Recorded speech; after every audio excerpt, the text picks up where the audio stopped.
Si Gregorio, bihasa na raw talaga sa pamamana ng isda. Gabi nitong February 14, katandem niya sa panguhuli ng pugapo ang pinsan niyang si Jeffrey. Diyan na kami namalagay kasi mayroong mga isda dyan. Bandang alas 9 raw ng gabi, balak na sana nilang umahon at bumalik na ng Pampang nung muli raw sumisid pa si Gregorio. Ewan ko kung anong nakita niya doon, baka yung pugapo.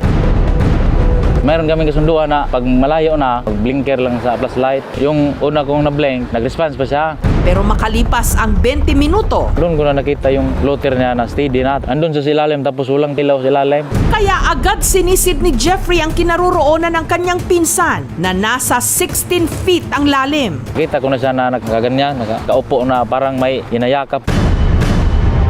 Pag hila ko sa lubid, yung paanan niya nasabitan ng lubid, siguro, intensyon niya na ay sabit sa kanyang paa yung lubid para mahila sa taas. Mabigat siya, pinakap ko siya tapos inaangat yung ulo niya. Wala na, nakalabas na yung dila niya. Doon ko na sinipiar. At nagulat na lang si Jeffrey sa kanyang nakita. Hindi lang pala kasi ang katawan ng pinsan ng kanyang naiahon.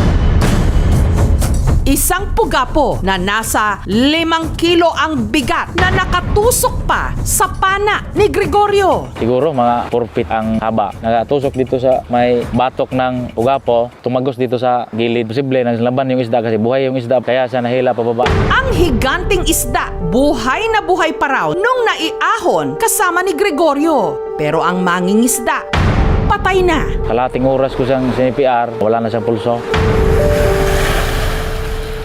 Based sa hitsura sa biktima, nalunod talaga. Pagdating sa ospital, nalaman na lang namin na nag-declare na yung doktor ng dead on arrival yung biktima.